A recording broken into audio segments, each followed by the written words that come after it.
លោកស្រីអ្នកនាងកញ្ញាទូទាំងនិកជនជាទីគោរពកម្មវិធីផ្សព្វផ្សាយច្បាប់ស្ដីអំពីក្រមនីតិវិធីព្រហ្មទណ្ឌនៅក្នុងថ្ងៃនេះសូមលើកយកប្រធានបទស្ដីអំពីសភាស៊ើបសួរមកជម្រាបជូនកាលពីកម្មវិធីទី6គឺកម្មវិធីមុននេះយើងបានលើកយកប្រធានបទមួយស្ដីអំពីការប្តឹងតវ៉ានៅក្នុងរឿងក្តីព្រហ្មទណ្ឌហើយវាគ្មិនក៏បានរៀបរាប់អំពីការប្តឹងតវ៉ានៅក្នុងដំណាក់កាលស៊ើបសួរដែលត្រូវធ្វើឡើងនៅចំពោះមុខសភាស៊ើបសួរហើយដោយសភាស៊ើបសួរគឺជាស្ថាប័នមួយថ្មីដែលបង្កើតឡើងដោយក្រមនីតិវិធីព្រហ្មទណ្ឌនោះយើងក៏សម្រេចយកប្រធានបទស្ដីអំពីសភាស៊ើបសួរនេះមកជម្រាបលម្អិតជូនលោកអ្នកនាងឲ្យបានជ្រាបតើសភាស៊ើបសួរជាស្ថាប័នដូចម្ដេចហើយមានសមត្ថកិច្ចបែបណាខ្លះនៅក្នុងពេលនេះនាងខ្ញុំសូមអញ្ជើញអាយដាមប៊ុនហុនដែលជាអនុរដ្ឋលេខាធិការនៃក្រសួងយុតិធម៌សូមអញ្ជើញអាយដាមបកស្រាយបាទនឹងសូមគោរពបងប្អូនទូទស្សនិកជនទាំងអស់ខ្ញុំបាទសូមអនុញ្ញាតជម្រាបជូនថាសភាស៊ើបសួរនេះគឺជាសភាពិសេសនៃសាលាតូដែលយើងអាចនិយាយម្យ៉ាងទៀតថាជាស្ថាប័នស៊ើបសួរជាន់ខ្ពស់នៃសាលាតូចា៎បាទ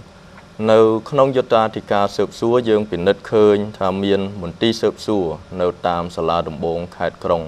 ទាំងអស់ដែលមន្ទីរស៊ើបសួរនេះនៅពេលដែលប្រតិបត្តិធ្វើការបំពេញកិច្ចរបស់ខ្លួនគឺថាធ្វើដោយចៅក្រមមួយរូបដែលជាចៅក្រមស៊ើបសួរចា៎ហើយចំពោះសភាស៊ើបសួរវិញគឺថានៅសាលាតូនៅពេលដែលបំពេញកិច្ចរបស់ខ្លួនជាពិសេសនៅពេលជំនុំជម្រះសម្រាប់ជាសាលដីកាទៅលើការប្តឹងតវ៉ានឹងដីកាសម្រាប់របស់ចៅក្រមស៊ើបសួរគឺត្រូវធ្វើដោយក្រម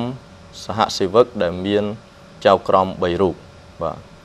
នៅក្នុងសភាស៊ើបសួរមានរចនាសម្ព័ន្ធរបស់ខ្លួនគឺថាមានប្រធានមួយរូបនិងមានសមាជិកមួយចំនួនបាទវាតែជាសុទ្ធតែជាចៅក្រមហើយមានជំនួយការគឺជាក្រឡាបញ្ជីបាទខ្ញុំសូមបញ្ជាក់ថាសភាស៊ើបសួរ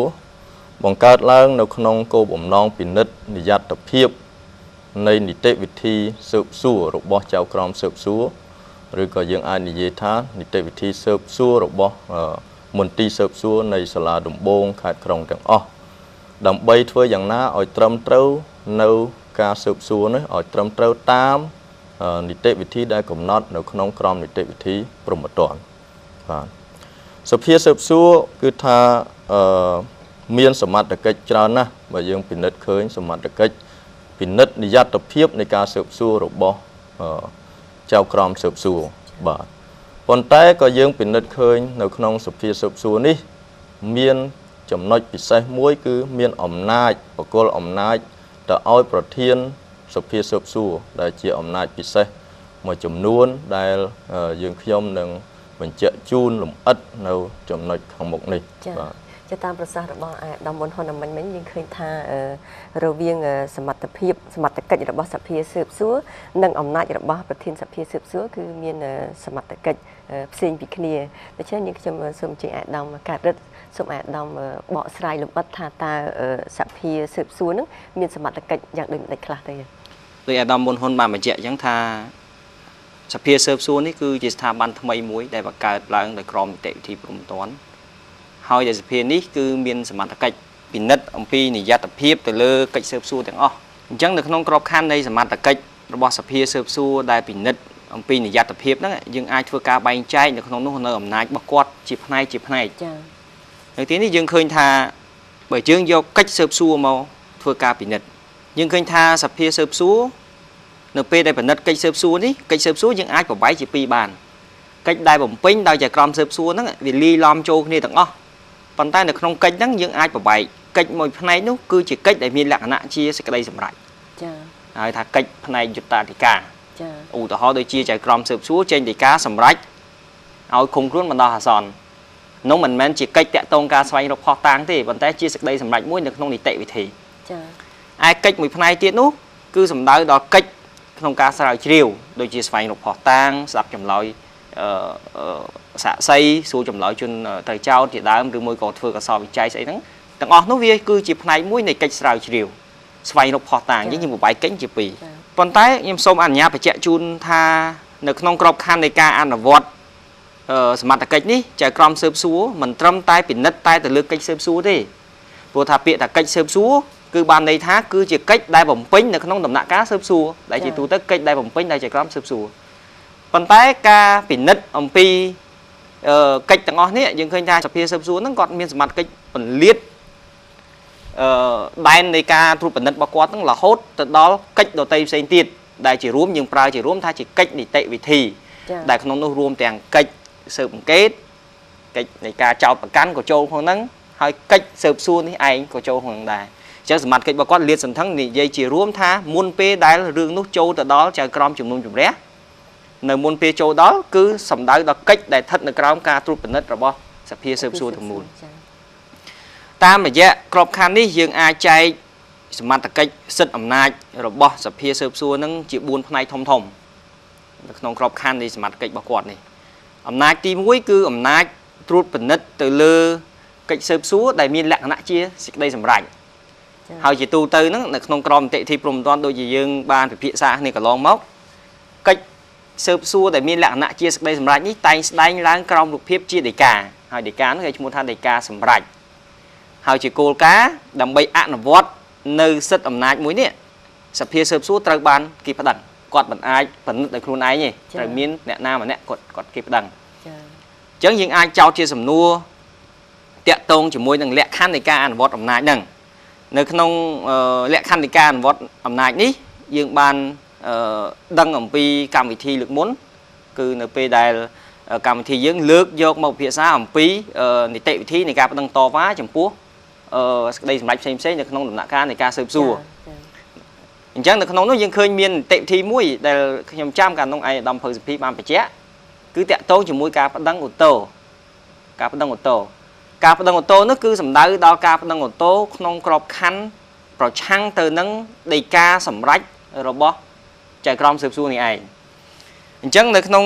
លក្ខខណ្ឌនឹងនីតិវិធីនេះគឺមានចែងច្បាស់ទាំងរយៈពេលឯកឧត្តមភៅសុភីក៏បញ្ជាក់ខ្ញុំសូមលើកយកតែពីរចំណុចធំៗទេទី1សួរថាតើអ្នកណាខ្លះដែលមានសិទ្ធិប្តឹងអូតូដើម្បីអនុញ្ញាតផ្ដល់សមត្ថកិច្ចនេះជូនដល់សភាស៊ើបសួរក្នុងការពិនិត្យអំពីដីកាសម្រេចរបស់ចៅក្រមស៊ើបសួរទី1គឺស្ថាប័នអัยការតែក្នុងនោះរួមមានព្រះរាជអាជ្ញានិងអគ្គព្រះរាជអាជ្ញាគាត់គឺជាភាគីមួយដែលជាទូទៅក្នុងច្បាប់នេះហើយយើងយល់ពីខាងដើមមកគឺជាគូក្តីដើមនៅក្នុងសំណុំរឿងជាអ្នកផ្ដើមចោទប្រកាន់នៅក្នុងរឿងនេះអញ្ចឹងគាត់ជាអ្នកដែលមានសិទ្ធិប្តឹងអូតូទី1ទី2អ្នកដែលអាចមានសិទ្ធិប្តឹងអូតូដែរនោះគឺសំដៅទៅដល់ភាគីផ្សេងទៀតនិងបុគ្គលពាក់ព័ន្ធភាគីផ្សេងទៀតគឺសំដៅទៅដល់ជនត្រូវចោទដែលជាមុខព្រួយនៅក្នុងកម្មវត្ថុនៃនីតិវិធីព្រហ្មទណ្ឌហើយភាគីមួយទៀតនោះគឺដើមបណ្ដឹងរដ្ឋប្រវេណី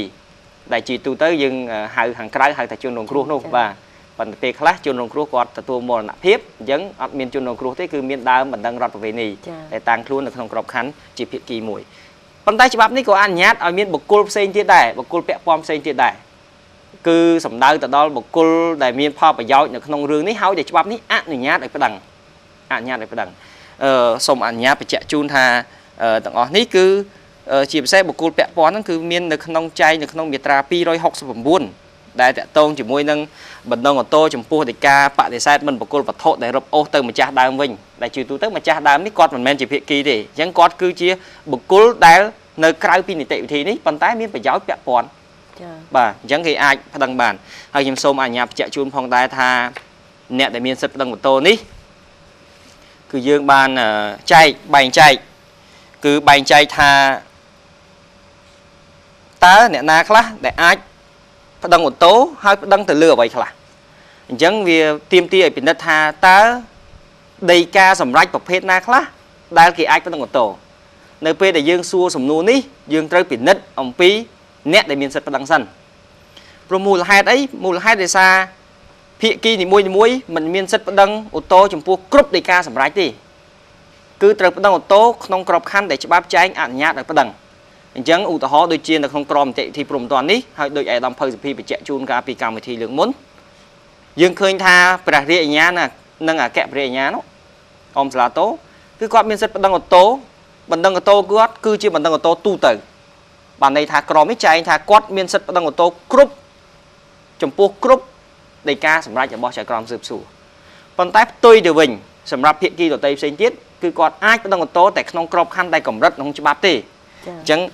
ក្នុងក្រមនីតិវិធីយើងមានចែងយ៉ាងច្បាស់ក្នុងទី1មាត្រា266និយាយអំពីបណ្ដឹងអូតូទូទៅរបស់ព្រះរាជអាជ្ញាហ្នឹងអគ្គព្រះរាជអាជ្ញាហ្នឹងគឺបានបញ្ជាក់ថាខ្ញុំសូមអនុញ្ញាតអានអគ្គព្រះរាជអាជ្ញាអមសាលាអូតូនិងព្រះរាជអាជ្ញាអាចប្តឹងអូតូចំពោះគ្រប់ដីកាសម្រេចទាំងអស់របស់ចៅក្រមស៊ើបសួរបានអញ្ចឹងអត់មានកម្រិតទេប៉ុន្តែផ្ទុយទៅវិញក្នុងមាត្រា267ដែលចែងអំពីបណ្ដឹងអូតូចំពោះដីការបស់ចៅក្រមស៊ើបសួរដោយជនត្រូវចោទអញ្ចឹងគេបញ្ជាក់គេដាក់ជាបញ្ជីមួយតែម្ដងថាបញ្ជីហ្នឹងគាត់មានសិទ្ធិប្តឹងឲ្យខ្លះឧទាហរណ៍គាត់អាចប្តឹងអូតូចំពោះដីកាបដិសេធពាក្យសុំឲ្យធ្វើកិច្ចស៊ើបសួរដីកាមិនព្រមបកគលវត្ថុដែលចាប់ទៅឲ្យម្ចាស់ដើមវិញដីកាដទៃផ្សេងទៀតដែលមានចែងក្នុងមាត្រា267អញ្ចឹងខ្ញុំសូមមិនបញ្ជាក់ជូនទាំងអស់ទេព្រោះថាករណីនេះអាដាមភៅសុភីបញ្ជាក់ជូនការកម្មវិធីលើកមុនរួចហើយចំពោះបញ្ជីដែលអាដាមមានប្រសាសន៍បាញ់តើយើងទៅរកនៅទីកន្លែងណាបាទបញ្ជីនេះគឺយើងអាចពិនិត្យឃើញនៅក្នុងមាត្រា267 268និងមាត្រា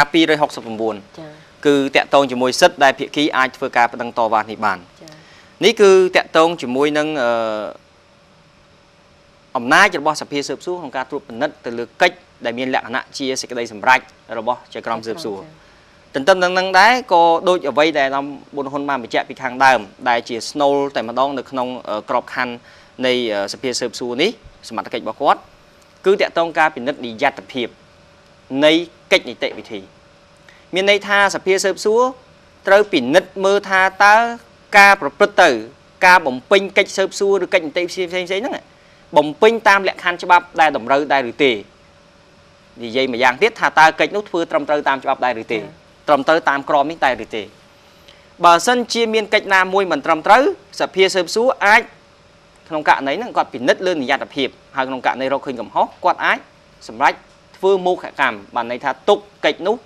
ថាគ្មានសុពលភាពមិនអាចយកមកប្រើប្រាស់ក្នុងនីតិវិធីបាន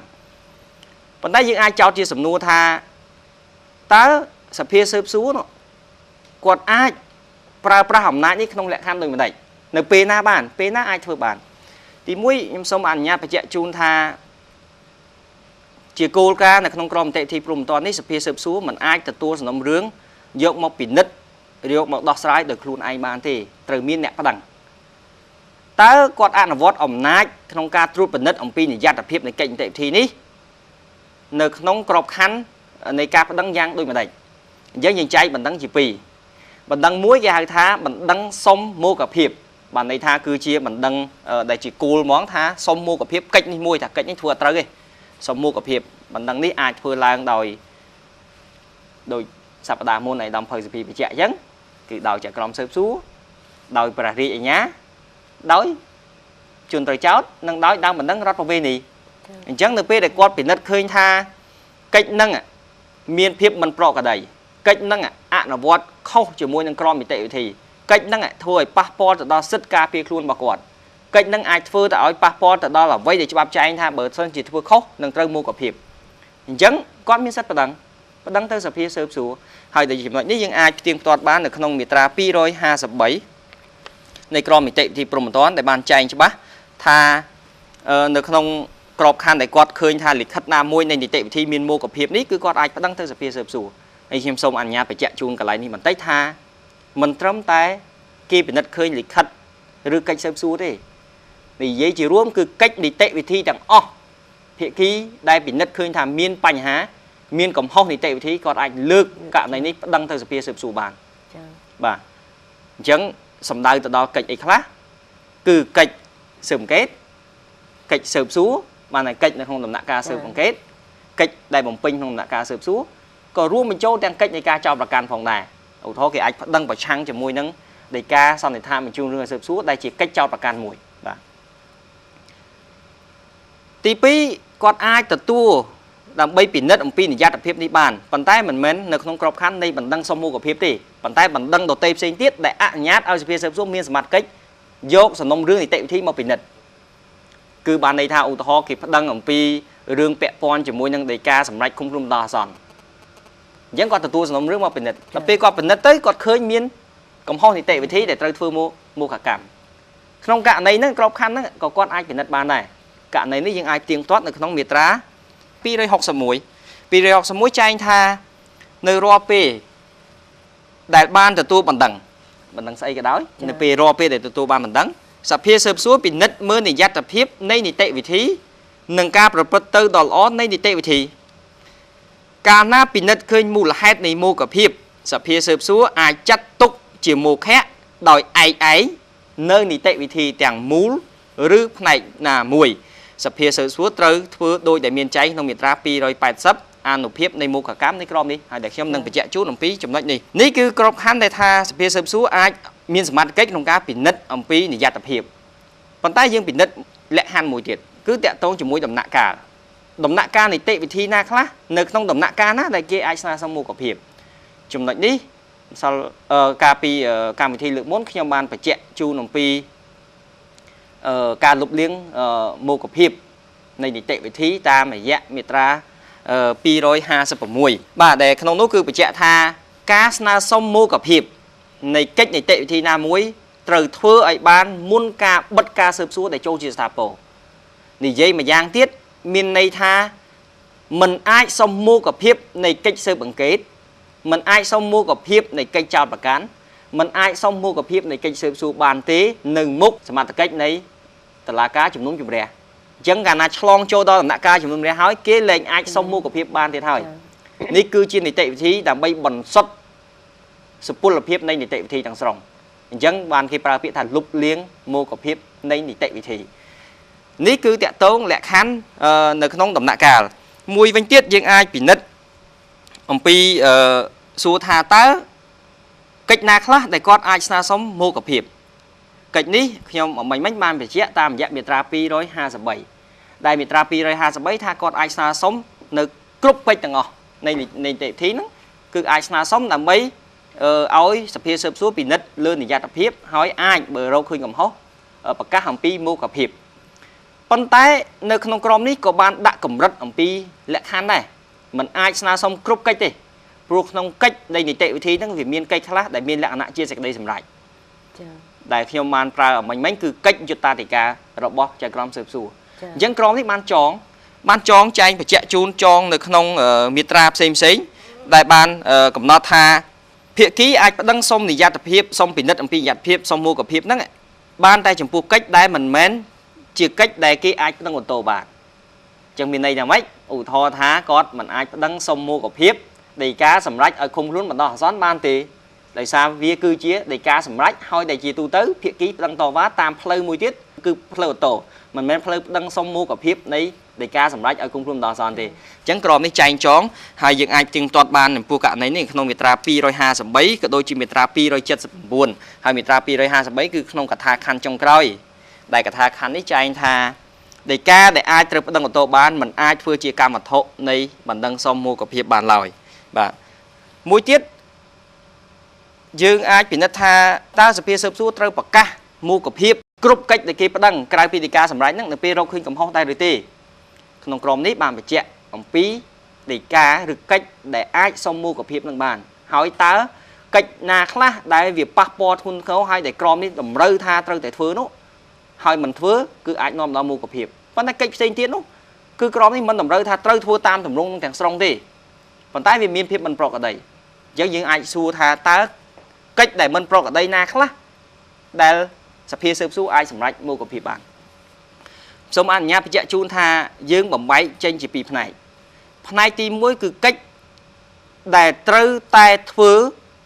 តាមច្បាប់ហើយបើមិនធ្វើតាមត្រូវមោគភាពបានន័យថាច្បាប់ចែងតែម្ដងចែងថានៅក្នុងការបំពេញកិច្ចនេះគឺត្រូវធ្វើអញ្ចេះហើយច្បាប់ចែងទៀតថាបើមិនធ្វើតាមទេត្រូវទុកជាថាកិច្ចនោះគ្មានសុពលភាពបានន័យថាគេអាចសុំមោគកម្មបានសូមអនុញ្ញាតបញ្ជាក់ជូនថាក្រមយើងចែងនៅ2មាត្រាសំខាន់មាត្រា1គេតាក់ទងជាមួយនឹងកិច្ចស៊ើបសួរគឺក្នុងមាត្រា252ដែលខ្ញុំសូមអនុញ្ញាតអានតែម្ដងមាត្រា252ក្នុងចំណងជើងចែងអំពីមោគភាពនៃការមិនគោរពវិធានបញ្ញត្តិក្រមនេះចែងថាវិធាននិងទម្រង់ការដែលចែងដោយមាត្រាខាងក្រោមស្ដីពីបទបញ្ញត្តិទូទៅនៃនីតិវិធីស៊ើបសួរមានលក្ខណៈដាច់ខាតត្រូវតែគោរពតាមបើពុំដូច្នោះទេនាំឲ្យមានមោគភាពនៃនីតិវិធីអញ្ចឹងចែងច្បាស់ណាស់ថាត្រូវតែធ្វើតាមបើអត់ធ្វើតាមទេត្រូវមោគភាពអញ្ចឹងក្នុងហ្នឹងគេចែងជាបញ្ជីមកឧទាហរណ៍ក្នុងនេះមានបញ្ជីមានកំណត់5ចំណុច មាត្រា122ស្ដីពីការបើកការស៊ើបសួរមាត្រា123សមត្ថកិច្ចដែនដីមាត្រា124កថាខណ្ឌទី3នៃការសន្និដ្ឋានជួនរឿងស៊ើបសួរមាត្រា125កថាខណ្ឌទី1កថាខណ្ឌទី2វិសាលភាពនៃការប្តឹងនិងមាត្រា128និយាយអំពីជំនួយរបស់កាឡាមជីនៃក្រមនេះជំនួយរបស់កាឡាមជីក្រមនេះសូមអនុញ្ញាតបញ្ជាក់ជូនឧទាហរណ៍ថាកាឡាមជីគាត់គឺជាជំនួយឲ្យចៅក្រមស៊ើបសួរស្រាប់តែនៅក្នុងក្របខ័ណ្ឌនៃកិច្ចស៊ើបសួរនោះកាឡាមជីគាត់ធ្វើកិច្ចស៊ើបសួរដែលជាកិច្ចដែលត្រូវធ្វើដោយចៅក្រមស៊ើបសួរនឹងគឺគេអាចស្នើសុំមុខភាពបានដោយសារក្រមនេះតម្រូវថាកាឡាមជីមិនអាចធ្វើកិច្ចទាំងឡាយដែលកិច្ចនោះគឺជាកិច្ចដែលត្រូវធ្វើដោយចៅក្រមស៊ើបសួរទេបាទមាត្រាមួយទៀតដែលចែងនៅក្នុងដំណាក់កាលស៊ើបអង្កេតគឺសំដៅទៅដល់មាត្រា109ដែលបានចែងក្នុងលក្ខណៈស្រដៀងគ្នាប៉ុន្តែនៅក្នុងក្របខ័ណ្ឌនៃការស៊ើបអង្កេតចែងថាវិធាននិងទម្រង់ការដែលបានបញ្ញត្តិនៅមាត្រាហើយក្នុងគេរៀបមាត្រាតែម្ដង91 90 91 92 93 94 95អីចឹងរហូតមកក្នុងមានបញ្ជីគេដាក់ថាមានលក្ខណៈដាច់ខាតត្រូវតែគោរពបើពុំដូច្នោះទេនឹងនាំឲ្យមានមោគភាពនៃនីតិវិធីអញ្ចឹងយើងឃើញថាក្រមនេះបានចែងនៅចំណុចមួយចំនួនថាបើសិនជាមិនធ្វើតាមក្នុងករណីមួយចំនួនគឺច្បាប់នេះចែងថាត្រូវតែធ្វើមោគភាពនេះគេហៅថាមោគភាពតាមអត្ថបទច្បាប់តាមការកំណត់របស់ច្បាប់ហើយសូមអនុញ្ញាតបញ្ជាក់ជូនថាករណីរឿងចែងនេះក្នុងដំណាក់កាលស៊ើបអង្កេតក៏មានចែងនៅក្នុងមាត្រាមួយទៀតគឺមាត្រា117ដែលនិយាយស្រដៀងគ្នាដែលចែងស្រដៀងគ្នាដាក់ថាក្នុងក្របខ័ណ្ឌនៃការស៊ើបអង្កេតបឋមវិធាននិងទម្រង់ការដែលបានចែងក្នុងមាត្រាហើយគេបញ្ជាក់មាត្រានឹងហើយសូមផ្ទៀងផ្ទាត់ក្នុងមាត្រា117គេដាក់មានលក្ខណៈដាច់ខាតត្រូវតែគោរពតាមបើពុំដូច្នោះទេនាំឲ្យមានមោគភាពនៃនីតិវិធីអញ្ចឹងយើងអាចចែកកិច្ចមួយដែលគេអាចសុំមោគភាពគឺកិច្ចដែលក្នុងនោះច្បាប់កំណត់ថាបើមិនធ្វើតាមគឺគេត្រូវតែប្រកាសមោគភាពទី2កិច្ចនោះអត់បានចែងកំណត់ដោយច្បាប់ទេអត់បានចែងកំណត់ដោយក្រមថាបើមិនធ្វើតាមត្រូវតែមោគភាពដាច់ខាតទេកិច្ចនោះគឺសំដៅទៅដល់កិច្ចទាំងឡាយដែលប៉ះពាល់ធ្ងន់ធ្ងរបំផុត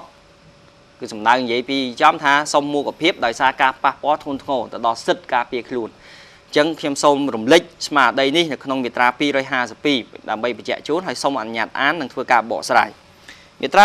252ក្នុងកថាខណ្ឌចុងក្រោយបានចែងថានាំឲ្យមានមោគភាពផងដែរកាលណាការបំពេញវិធានឬទម្រង់ការសំខាន់ណាមួយដែលចែងដោយក្រមនេះឬបទបញ្ញត្តិទាំងឡាយស្ដីពីនីតិវិធីព្រហ្មទណ្ឌធ្វើឲ្យប៉ះពាល់ដល់ផលប្រយោជន៍របស់ភាគីដែលទទួលរងការបំពេញនេះ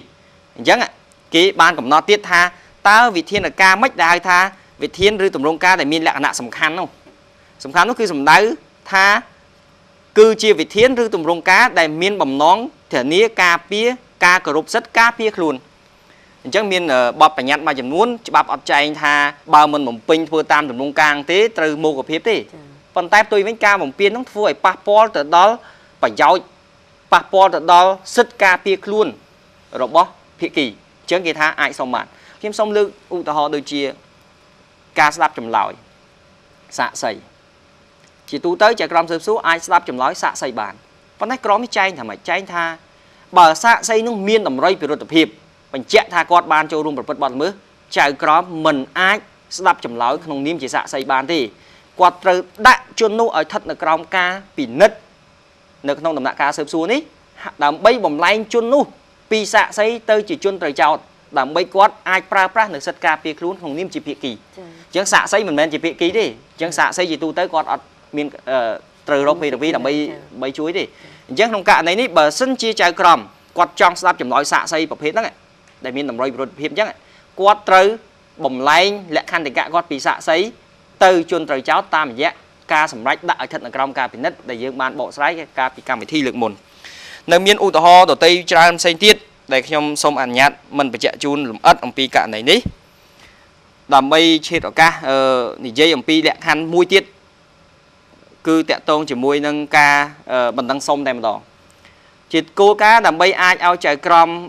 សភាស៊ើបសួរអាចពិនិត្យអំពីករណីនេះបានគឺជាទូទៅភាគីគាត់ធ្វើបណ្ដឹងសុំមោគភាពបណ្ដឹងសុំមោគភាពត្រូវបំពេញលក្ខខណ្ឌមួយចំនួនលក្ខខណ្ឌនោះមានចែងក្នុងមាត្រា279មានន័យថាម៉េចមានន័យថាបណ្ដឹងសុំត្រូវមានសម្អាងហេតុមិនមែនដាក់បណ្ដឹងចោលទេត្រូវមានសម្អាងហេតុមានហេតុផលពន្យល់ថាកិច្ចនោះ មានភាពមិនប្រក្រតីខុសច្បាប់ហើយប៉ះពាល់ដល់សិទ្ធិធ្ងន់ធ្ងររបស់ភាគីទី2គឺត្រូវមានមូលកភាពច្បាស់លាស់មូលកភាពនេះគឺសំដៅទៅដល់មូលដ្ឋានទាំងឡាយដែលនាំឲ្យសន្និដ្ឋានថាពិតជាប្រព្រឹត្តខុសជាមួយនឹងនីតិវិធីតែមានមូលកភាពនឹងច្បាស់លាស់ទី3ដូចខ្ញុំបានបញ្ជាក់ជូនហ្នឹងគឺมันអាចសុំមូលកភាពចំពោះកិច្ចដែលគេអាចប្តឹងបន្តបានទេបើសិនជាកិច្ចនោះអាចប្តឹងបន្តបានគួរតែប្តឹងបន្តមិនត្រូវប្តឹងសុំមូលកភាពបានឡើយចំណុចចុងក្រោយតាក់ទងជាមួយនឹងអំណាចក្នុងការត្រួតពិនិត្យលើនិយ័តភាពនេះខ្ញុំសូមផ្ដោតទៅលើរបៀបក្នុងការធ្វើមុខភាពតើគេធ្វើមុខភាពដូចនេះដែលយើងប្រើពាក្យថាជាអានុភាពមុខកម្មអានុភាពមុខកម្មមានន័យថានៅពេលដែលចៅក្រមសភាស៊ើបសួរគាត់ពិនិត្យឃើញថាកិច្ចរបស់ចៅក្រមស៊ើបសួរឬកិច្ចនីតិវិធីណាមួយនោះមានបញ្ហាខុសជាមួយច្បាប់បានតែត្រូវធ្វើមុខភាពហ្នឹងមានកំហុសនីតិវិធីគាត់សម្រេចធ្វើមុខភាពកិច្ចនោះប៉ុន្តែគាត់ក៏អាចសម្រេចផងដែរគឺគាត់អាចសម្រេចទី1ថាកិច្ចនោះត្រូវធ្វើមុខភាពត្រូវធ្វើមុខកម្មសំទោសចឹងបានន័យថាគាត់សម្រេចមុខភាពទៅលើកិច្ចនោះហើយប៉ុន្តែគាត់ត្រូវពិនិត្យទៅលើកិច្ចដទៃផ្សេងទៀតដែលមានការពាក់ព័ន្ធដែលចូលលើមូលដ្ឋានហ្នឹងគាត់ត្រូវសម្រេចរាល់កិច្ចផ្សេងទៀតដែលពាក់ព័ន្ធហើយដែលត្រូវធ្វើមុខភាពដូចគ្នាចឹងគាត់ត្រូវសម្រេចថាមើលថាតើកិច្ចនោះតែឯងទេដែលខុសគាត់សម្រេចតែមួយហ្នឹងទៅប៉ុន្តែបើសិនជាមានកិច្ចផ្សេងទៀតចូលលើមូលដ្ឋានហ្នឹងហើយវាខុសដែរគាត់អាចសម្រេចពិនិត្យអំពីមុខភាពនោះបានដូចគ្នាកិច្ចឬលិខិតដែលត្រូវបានសម្រេចមុខភាពនេះគេត្រូវដកចេញពីសំណុំរឿងនៃនីតិវិធីហើយត្រូវតម្កល់ទុកនៅកាលាមជីនៃសភាស៊ើបសួរនេះគឺអំណាចទី2តាក់ទងដល់និយ័តភាពអំណាច2ទៀតអំណាចសំខាន់2ទៀតរបស់សភាស៊ើបសួរដែលអំណាចនោះគឺខ្ញុំនឹងសង្ខេបជូនអំណាចមួយទៀតតាក់ទងជាមួយនឹងសភាស៊ើបសួរដែរគឺអំណាចក្នុងការពិនិត្យកែសម្រួលបំពេញបន្ថែមនីតិវិធីហើយអំណាចនេះតើអំណាចនេះសំដៅទៅដល់អំណាចដូចម្ដេចគឺសំដៅដល់អំណាចសភាស៊ើបសួរនៅពេលគាត់បានទទួលបណ្ដឹងហើយពិនិត្យនៅក្នុងសំណុំរឿងនោះគឺគាត់អាចទី1គឺបង្គាប់ឲ្យធ្វើកិច្ចស៊ើបសួរបន្ថែមឧទាហរណ៍ថាឃើញមានបញ្ហាចន្លោះខ្វះខាតដែលគាត់ត្រូវពិនិត្យហើយក្នុងនោះគាត់មិនអាចទទួលព័ត៌មានបានអញ្ចឹងគាត់អាចបង្គាប់ឲ្យធ្វើកិច្ចស៊ើបសួរបន្ថែមដែលមានចែងនៅក្នុងមាត្រា262នៃក្រមនេះនៅក្នុងករណីដែលគាត់បង្គាប់ឲ្យមានធ្វើកិច្ចស៊ើបសួរបន្ថែមនេះសភាស៊ើបសួរគាត់អាចចាត់តាំងសមាជិករបស់គាត់ណាម្នាក់នៅក្នុងសភាហ្នឹងឲ្យធ្វើបំពេញកិច្ចហ្នឹងគឺគាត់ត្រូវកំណត់ទៀតថាកិច្ចហ្នឹងធ្វើបានអីខ្លះគាត់អាចទៅធ្វើកិច្ចអីខ្លះបានអញ្ចឹងគាត់កំណត់នៅក្នុងការបញ្ជាក់ហ្នឹងនៅក្នុងសេចក្តីសម្រេចរបស់គាត់ឲ្យធ្វើកិច្ចស៊ើបសួរហ្នឹងឬមួយក៏គាត់ស្នើសុំទៅជាក្រុមស៊ើបសួរណាមួយឲ្យធ្វើកិច្ចនោះជំនួសហើយទៅពេលធ្វើហើយត្រូវបង្វិលនៅលទ្ធផលនេះមកឲ្យកាឡាមជីវិញហើយគាត់នឹងពិនិត្យទៅលើលទ្ធផលនោះទៅតាមនីតិវិធីច្បាប់ទី2គាត់អាចពិនិត្យកែសម្រួលបំពេញបន្ថែមនីតិវិធីតាមរយៈការពន្លាតការចោទប្រកាន់ទៅលើបទល្មើសផ្សេងទៀតនៅក្នុងសំណុំរឿងនីតិវិធីហ្នឹងបើមានអង្គហេតុដទៃផ្សេងទៀតដែលមានការពាក់ព័ន្ធជាមួយនឹងបទល្មើសដែលបានចោទពីខាងដើមអញ្ចឹងដែលចៅក្រមស៊ើបសួរគាត់ភ្លេចសម្រាប់ចោទប្រកាន់ចំពោះបទល្មើសហ្នឹងគឺសភាស៊ើបសួរអាចពន្លាតការចោទប្រកាន់ទៅរកបទល្មើសដទៃផ្សេងទៀតដែលបទល្មើសហ្នឹងមានការពាក់ព័ន្ធជាមួយនឹងបទល្មើសដើមហើយដែលវាចេញអំពីសំណុំរឿងនីតិវិធីហ្នឹងมันអាចយកសំណុំរឿងផ្សេងមកទេគឺសំណុំរឿងនីតិវិធីដែលគាត់កំពុងបណ្ឌិតហ្នឹងគាត់ឃើញមានបទល្មើសផ្សេងទៀតគាត់ចោទមួយទៀតគឺគាត់ពន្លាតការចោទប្រកាន់ហ្នឹងដែលយើងប្រើសាមញ្ញថាពន្លាតការចោទប្រកាន់ទៅលើបុគ្គលផ្សេងទៀតដែលភាសានីតិវិធីបានន័យថាពន្លាតការដាក់ឲ្យស្ថិតនៅក្រោមការពិនិត្យចំពោះបុគ្គលពាក់ព័ន្ធដទៃផ្សេងទៀតគាត់ក៏អាចផងដែរក្នុងការប្រើអំណាចនេះគាត់អាចវាយតម្លៃកំណត់បទល្មើសឡើងវិញឧទាហរណ៍ថាក្នុងអង្គហេតុមួយដែលបង្កើតបានជាបទល្មើសអញ្ចឹងចៅក្រមស៊ើបសួរគាត់កំណត់បទល្មើសហ្នឹងអត់ត្រឹមត្រូវអញ្ចឹងគាត់យកអង្គហេតុនេះហើយគាត់កំណត់បទល្មើសឡើងវិញតាមច្បាប់ខ្ញុំសូមអនុញ្ញាតបញ្ជាក់ជូនចុងក្រោយតាក់ទងជាមួយអំណាចក្នុងការបំពេញបន្ថែមអំណាចក្នុងការកែសម្រួលពិនិត្យលើនីតិវិធីនេះថាជាទូទៅគឺអនុវត្តនៅពេលដែលគាត់ទទួលបានសំណុំរឿងទាំងមូលมันអាចប្តឹងតែករណីមួយផ្នែកទូចហើយគាត់ពិនិត្យអំពីករណីហ្នឹងវាពិបាកអញ្ចឹងជាទូទៅគេប្តឹងមកគាត់ទទួលបានសំណុំរឿងទាំងមូលសំដៅលើករណីខ្លះដូចជាគេប្តឹងប្រឆាំងជាមួយនឹងដីកាដំណោះស្រាយរបស់ចៅក្រមស៊ើបសួរដែលគាត់បិទណាអញ្ចឹងសំណុំរឿងវាស៊ើបចង់ហើយឯងអញ្ចឹងគាត់យកមកមើលទៅគាត់ថាខ្វះអញ្ចឹងគាត់ឲ្យបំពេញកិច្ចហើយបើសិនជាគាត់យល់ឃើញថាត្រូវពលាតការចោទប្រកាន់គាត់ពលាតការចោទប្រកាន់គាត់ត្រូវកំណត់បទល្មើសថ្មីគាត់កំណត់បទល្មើសថ្មីបានបាទចុងក្រោយគឺអំណាចមួយទៀតរបស់សភាស៊ើបសួរអំណាចសំខាន់មួយទៀតរបស់សភាស៊ើបសួរគឺអំណាចក្នុងការបន្តការស៊ើបសួរនេះបានធ្វើឲ្យសភាស៊ើបសួរមិនត្រឹមតែជា សភាដែលត្រួតពិនិត្យអំពីនិយត្តភាពនៃកិច្ចនីតិវិធីទេប៉ុន្តែធ្វើឲ្យសភាស៊ើបសួរคล้ายទៅជាយុត្តាធិការស៊ើបសួរពិតប្រាកដមានន័យថាគាត់ទៅបំពេញកិច្ចតែម្ដងតើគាត់បំពេញកិច្ចនៅក្នុងករណីណាខ្លះដែលគាត់អាចបំពេញកិច្ចហ្នឹងហើយបំពេញកិច្ចហ្នឹងយ៉ាងដូចម្ដេចសូមអនុញ្ញាតបញ្ជាក់ជូនថានៅក្នុងក្របខ័ណ្ឌនៃការសម្រេចបន្តការស៊ើបសួរដោយខ្លួនឯងនេះគឺជាទូទៅសភាស៊ើបសួរត្រូវទទួលបណ្ដឹងដូចគ្នាបណ្ដឹងនោះជាទូទៅសំដៅដល់បណ្ដឹង2ខាងដើមដែលខ្ញុំបញ្ជាក់ជូនសំដៅទី1គឺបណ្ដឹងអន្តោនៅពេលគាត់ទទួលបានបណ្ដឹងអន្តោចំពោះករណីណាមួយហើយនោះអញ្ចឹងគាត់យល់ឃើញថាមានកំហុសឆ្គងក្នុងនីតិវិធីមានការប្រព្រឹត្តតាមស្ថានភាពហ្នឹងមិនត្រឹមត្រូវអញ្ចឹងគាត់អាចសម្រេចដកសមត្ថកិច្ចចៅក្រមស៊ើបសួរមិនឲ្យស៊ើបទេគាត់អាចសម្រេចដកសមត្ថកិច្ចរបស់ចៅក្រមស៊ើបសួរហើយគាត់អាចសម្រេចបន្តការស៊ើបសួរដោយខ្លួនឯងឬករណីមួយទៀតគាត់សម្រេចដកសមត្ថកិច្ចពីចៅក្រមស៊ើបសួរប៉ុន្តែគាត់ប្រគល់ឲ្យចៅក្រមស៊ើបសួរមួយផ្សេងទៀតប៉ុន្តែពេលនេះយើងផ្ដោតតែរឿងករណីគាត់សម្រេចដកការស៊ើបសួរពីចៅក្រមស៊ើបសួរហើយគាត់យកការស៊ើបសួរនេះគាត់បន្តស៊ើបសួរដោយខ្លួនឯងអញ្ចឹងក្របខ័ណ្ឌនៃការប្តឹងឧទ្ធរណ៍ក៏គេអាចបានដែរជាពិសេសអាចធ្វើបានតែចំពោះករណីនៃការប្តឹងនៅក្នុងក្របខ័ណ្ឌនៃការប្តឹងប្រឆាំងជាមួយនឹងដីកាសម្រាប់លើកលែងចោទប្រកាន់ដែលចំណុចនេះគឺមានចែងបញ្ជាក់នៅក្នុងមាត្រា277នៃក្រមនីតិវិធីព្រហ្មទណ្ឌមួយទៀតគាត់អាចដកសមត្ថកិច្ចជាក្រមស៊ើបសួរយកមកធ្វើការស៊ើបសួរដោយខ្លួនឯងបន្តការស៊ើបសួរដោយខ្លួនឯងគឺក្នុងក្របខ័ណ្ឌនៃការប្តឹងសុំមូលកភាពអញ្ចឹងនៅពេលដែលគាត់ប្តឹងមានបណ្ដឹងសុំមូលកភាពគាត់ពិនិត្យឃើញថាមានកំហុសធ្ងន់ធ្ងរក្នុងនីតិវិធីដែលចៅក្រមហ្នឹងគាត់ធ្វើអត់ត្រឹមត្រូវតាមនីតិវិធីគាត់អាចសម្រេចដកសមត្ថកិច្ចចៅក្រមស៊ើបសួរហ្នឹងបកគលទៅឲ្យចៅក្រមស៊ើបសួរមួយផ្សេងទៀតឬមួយក៏បន្តការស៊ើបសួរដោយខ្លួនឯងបាទករណីនេះវាជាការសមស្របមួយដែលថាចៅក្រមដែលប្រព្រឹត្តកំហុសអញ្ចឹងมันអាចបំពេញការស៊ើបសួររបស់ខ្លួនបានត្រឹមត្រូវគាត់ដកការស៊ើបសួរហើយបកគលឲ្យចៅក្រមមួយទៀតឬមួយក៏គាត់បំពេញការស៊ើបសួរខ្លួនឯងប៉ុន្តែផ្ទុយទៅវិញបើគេប្តឹងសុំមូលកភាពប៉ុន្តែគាត់ពិនិត្យថាគ្មានកំហុសអញ្ចឹងគាត់មិនអាចដកហើយបន្តការស៊ើបសួរខ្លួនឯងទេលុះត្រាតែគាត់ដកហើយបំពេញការស៊ើបសួរឯងវាហាក់បីដូចជាទម្រង់មួយនៃតនកម្មចំពោះចៅក្រមដែលប្រព្រឹត្តខុសអញ្ចឹងបានគេដកសមត្ថកិច្ចអញ្ចឹងចំណុចនេះគឺមានចែងនៅក្នុងមាត្រា280និងមាត្រា281ខ្ញុំសូមអនុញ្ញាតបញ្ជាក់ជូនចុងក្រោយថានៅក្នុងក្របខ័ណ្ឌនៃការអនុវត្តអំណាចដើម្បីបន្តការស៊ើបសួរនេះសភាស៊ើបសួរគាត់ត្រូវជាអ្នកបិទការស៊ើបសួរមានន័យថាការស៊ើបសួរនោះត្រូវបិទតាមរយៈសាលដីកាដំណោះស្រាយហើយនៅក្នុងការអនុវត្តថាតើការស៊ើបសួរនោះបន្តត្រូវធ្វើយ៉ាងម៉េចជាគោលការណ៍គឺគាត់ចាត់ចៅក្រមម្នាក់ដែលជាសមាជិកនៃសភាស៊ើបសួរហ្នឹងឲ្យបំពេញកិច្ចស៊ើបសួរហ្នឹងតាមជំនួសឲ្យសភាស៊ើបសួរទាំងមូលអញ្ចឹងគាត់ទៅបំពេញកិច្ចនៅក្នុងក្របខ័ណ្ឌនៃការបំពេញកិច្ចហ្នឹងគាត់អាចប្រើសិទ្ធិអំណាចទាំងអស់របស់ចៅក្រមស៊ើបសួរទី1ប៉ុន្តែគាត់មិនអាចមានអំណាចមួយដែលចៅក្រមស៊ើបសួរមាននោះគឺអំណាចក្នុងការសម្រេចបិទបញ្ចប់ការស៊ើបសួរគាត់អត់បិទខ្លួនឯងទេចៅក្រមនោះគឺការបិទត្រូវបិទដោយសភាស៊ើបសួរមានន័យនិយាយមួយយ៉ាងទៀតថាចៅក្រមដែលទទួលការចាត់តាំងឲ្យទៅធ្វើការស៊ើបសួរបន្តការស៊ើបសួរនោះគាត់មិនអាចចេញដីកាដំណោះស្រាយបានទេអញ្ចឹងការបញ្ចប់ត្រូវធ្វើឡើងតាមរយៈដីកាដំណោះស្រាយគឺបានន័យដីកាបញ្ជូនទៅជំរះឬមួយក៏សារដីកាបញ្ជូនលើកលែងចោទប្រកាន់ឬសារដីកាបញ្ជូនទៅជំរះបាទអញ្ចឹងសូមអនុញ្ញាតបញ្ជាក់ជូនពីសំណាច់ត្រឹមប៉ុណ្ណេះចាសូមអរគុណតាមប្រសាសន៍របស់អាដាមបាញ់មិញយើងឃើញថាសភាស៊ើបសួរមានអំណាចជាច្រើនចានៅក្នុងនោះមានការត្រួតពិនិត្យទៅលើកិច្ចរបស់ចៅក្រមជាដើមចៅក្រមស៊ើបសួរហើយជាពិសេសទៅទៀតនោះគឺអំណាចបន្តនៃការស៊ើបសួរចាចុះចំពោះអំណាចរបស់ប្រធានស៊ើបសួរវិញចាតើមានអំណាចយ៉ាងដូចម្តេចណាខ្លះដែរទៅជាអាដាមអគ្គនាយកបាទសូមថ្លែងអរគុណបាទលោកស្រីពិការនេះហើយក៏សូមឆ្លៀតឱកាសនេះជម្រាបសួរបាទទូរទស្សនិកជនទាំងអស់គ្នាជាថ្មីម្ដងទៀតដោយអាដាមប៊ុនហ៊ុនបានលើកហើយនៅក្នុងក្របខ័ណ្ឌនៃរចនាសម្ព័ន្ធរបស់សភាស៊ើបសួរគឺមានប្រធាននិងដែលសម្រាប់ក្នុងនាមបុគ្គលជាប្រធានផ្ទាល់ខ្លួនហើយនឹង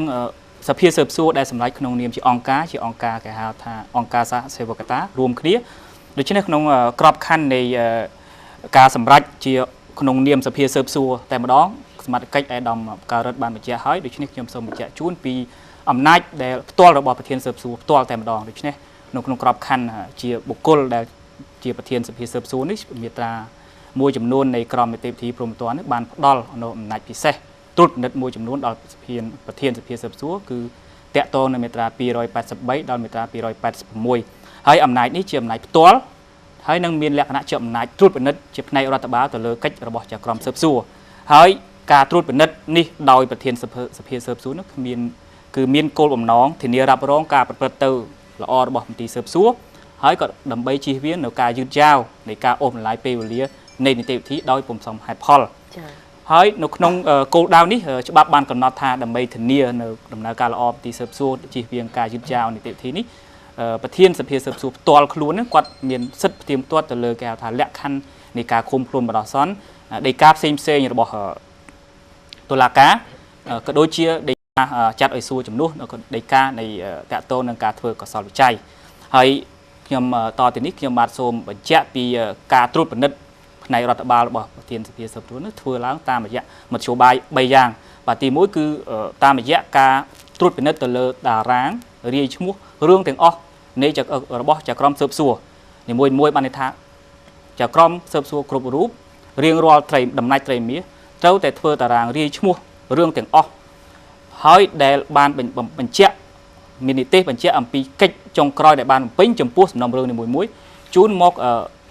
ប្រធានសភាស៊ើបសួរនៅរាល់ដំណាច់ត្រីមាសដូច្នេះនៅពេលដែលគាត់ពិនិត្យទៅលើតារាងនេះគាត់ឃើញមានភាពមិនប្រក្រតីគាត់អាចស្នើសុំឲ្យចក្រមស៊ើបសួរឆ្លើយបំភ្លឺឬក៏គាត់អាចប្តឹងទៅសភាស៊ើបសួរដែលជាអង្គការសហសេវកតាដែលយើងហៅថាអង្គការសហសេវកតាអង្គការរួមគ្នានេះការត្រួតពិនិត្យតាមរយៈការពិនិត្យទៅលើតារាងរាយឈ្មោះរឿងទាំងអស់ដែលចក្រមស៊ើបសួរផ្ដល់មកឲ្យគាត់នៅរាល់ដំណាច់ត្រីមាសនីមួយការត្រួតនៅទី2គឺធ្វើតាមរយៈអធិការកិច្ចបានន័យថាតាមគំនិតផ្ទាល់របស់គាត់អាចចាប់ផ្ដើមធ្វើអធិការកិច្ចទៅលើមន្ទីរស៊ើបសួរបានគ្រប់មន្ទីរស៊ើបសួរទាំងអស់ដែលមាននៅអមសាលាដំបងហើយនៅពេលបញ្ចប់ការស៊ើបសួរនេះគាត់ធ្វើរបាយការណ៍ជូនប្រធានសាលាតដូច្នេះគឺជាអំណាចត្រួតពិនិត្យតាមរយៈការធ្វើអធិការកិច្ចហើយអំណាចមួយទៀតគឺតាមរយៈអំណាចអាចហៅថាអំណាចអធិបញ្ជាឲ្យចក្រមស៊ើបសួរសម្រេចទៅលើបណ្ដឹងសម្បត្តិសំណុំរឿងបណ្ដឹងសម្បត្តិសំណុំរឿងនេះខ្ញុំបាទដូចជាបានបញ្ជាក់នៅក្នុងគោលការណ៍ទូទៅនៃក្រមនីតិវិធីព្រហ្មទណ្ឌនេះគឺបណ្ដឹងសម្បត្តិសំណុំរឿងនេះគឺជាយន្តការថ្មីមួយដែលក្នុងគោលដៅលើកដំកើងសិទ្ធិរបស់ជនពាក់ព័ន្ធជាភាគីនៅក្នុងរឿងក្តីព្រហ្មទណ្ឌក៏ដូចជាជនត្រូវចោទនិងដើមបណ្ដឹងរដ្ឋវិន័យគឺបានន័យថានៅពេលដែលការស៊ើបសួរត្រូវបានបើកហើយជនត្រូវចោទក្នុងរយៈពេល1ឆ្នាំបន្ទាប់ពីការចោទប្រកាន់អាចសុំចក្រមស៊ើបសួរឲ្យបិទសំណុំរឿងហើយចក្រមស៊ើបសួរបន្ទាប់ពីទទួលពាក្យសុំរបស់ជនត្រូវចោទនេះត្រូវតែសម្រេចក្នុងរយៈពេល1ខែបើមិនដូច្នេះទេគឺជនត្រូវចោទអាចស្នើសុំឲ្យប្រធានសភាស៊ើបសួរដែលនឹងធ្វើអធិបញ្ជាឲ្យចក្រមស៊ើបសួរសម្រេចថាតើត្រូវបញ្ចប់ការបិទសំណុំរឿងហើយដូចគ្នាខ្ញុំបាននិយាយឲ្យថាកន្លងមកដែលយើងពុំមានយន្តការនេះគឺមានការស៊ើបសួរមានការអូសបន្លាយពេលវេលាលើសពី1ឆ្នាំរហូតដល់3ឆ្នាំនេះជាករណីមួយដែលប៉ះពាល់ជាខ្លាំងទៅដល់សិទ្ធិទាំងរបស់ជនត្រូវចោទជួនកាលគាត់អាចគេត្រូវឃុំបាទលើសពេលវេលាឬក៏ជនរងគ្រោះដែលគាត់ចង់ដឹងថាតើអ្នកណាជាជនល្មើសពិតប្រាកដហើយនឹងគាត់បានទទួលសំណងរដ្ឋវិន័យដូច្នេះជាការការពារសិទ្ធិរបស់ភាគីហើយតាក់ទងនឹងចំណុចនេះដែរគឺតាក់ទងនឹងដើមបណ្ដឹងរដ្ឋវិន័យគាត់ក៏មានសិទ្ធិបាទសុំបិទសំណុំរឿងដែរបានន័យថាមួយរយៈពេល1ឆ្នាំដូចគ្នាប៉ុន្តែគិតចាប់ពីពេលដែលគាត់តាំងខ្លួនជាដើមបណ្ដឹងរដ្ឋវិន័យគាត់ស្នើសុំទៅចក្រមស៊ើបសួរឲ្យសម្រេចធ្វើការបិទសំណុំរឿងបើចក្រមស៊ើបសួរមិនសម្រេចទេគឺគាត់មានសិទ្ធិប្តឹងទៅប្រធានសភាស៊ើបសួរដែលនឹងចេញអធិបញ្ជាឲ្យចក្រមស៊ើបសួរសម្រេចហើយដូចខ្ញុំបានបញ្ជាក់លើកមុនឲ្យថាការបិទសំណុំរឿងការបិទការស៊ើបសួរនេះគឺបិទតាមរយៈដីកាដំណោះស្រាយដែលអាចចេញរូបភាពជាដីកាលើកលែងចោទប្រកាន់ឬក៏ដីកាបញ្ជូនរឿងទៅជំរះដោយអាដាមកើតរិទ្ធបានបញ្ជាក់មាញ់មិញ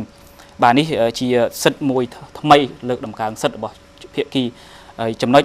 ទី1ទៀតជាសមត្ថកិច្ចរបស់ប្រធានសភាស៊ើបសួរដែរគឺអំណាចសម្រេចទៅលើវិវាទសមត្ថកិច្ចរវាងចក្រមស៊ើបសួរបានន័យថាក្នុងករណីដែលមានចក្រមស៊ើបសួរច្រើនរូបច្រើននៃសាលាដំបងខុសគ្នាហើយបានទទួលរឿងក្តីព្រហ្មទណ្ឌបាទព្រមគ្នារឿងក្តីព្រហ្មទណ្ឌហ្នឹងតែមួយបានន័យថាសាលាដំបងភ្នំពេញក៏បានទទួលចក្រមស៊ើបសួរនៃសាលាដំបងខេត្តកណ្ដាលក៏បានទទួលហើយរឿងព្រហ្មទណ្ឌដដែលហើយតើនរណាជាអ្នកសម្រេចថាតើសភាចក្រមស៊ើបសួរនៃសាលាដំបងណាដែលជាអ្នកមានសមត្ថកិច្ចក្នុងនេះគឺមាត្រា123នៃក្រមនីតិវិធីព្រហ្មទណ្ឌបកគលសិទ្ធឲ្យអំណាច ប្រធានសភាស៊ើបសួរជាអ្នកសម្រេចថាតើចាក្រមស៊ើបសួរនៃសម្លាដំបងណាមួយដែលនឹងមានសមត្ថកិច្ចធ្វើការស៊ើបសួរ និកជនជាទីគោរពតាមប្រសាសន៍របស់អាដាមភៅសម្ភារបាញ់មិញនេះលោកអ្នកបានជ្រាបរួចមកហើយអំពីសមត្ថកិច្ចសំខាន់របស់សភាស៊ើបសួរហើយអាដាមក៏បានមានប្រសាសន៍ដែរថាក្រមនីតិវិធីព្រហ្មទណ្ឌក៏បានផ្ដល់នៅអំណាចពិសេសដល់សភាស៊ើបសួររបស់យើងដែរគឺអំណាចបច្ចុប្បន្នតែបច្ចុប្បន្នជាអ្វីហើយមានអំណាចអ្វីខ្លះនោះលោកអ្នកនឹងបានជ្រាបនៅក្នុងកម្មវិធីរបស់យើងនៅលើកក្រោយទៀតនៅក្នុងពេលនេះនាងខ្ញុំសូមថ្លែងអំណរគុណចំពោះការទស្សនារបស់លោកអ្នកហើយបើសិនជាលោកអ្នកមានចម្ងល់តាក់ទងទៅនឹងរឿងច្បាប់នេះលោកអ្នកអាចតាក់ទងមកកាន់ក្រសួងយុតិធម៌តាមរយៈទូរស័ព្ទលេខ017 78 97 97និង016 75 85 85នៅក្នុងពេលនេះយើងខ្ញុំសូមគោរពលាសូមថ្លែងអំណរគុណចំពោះការទស្សនារបស់លោកអ្នក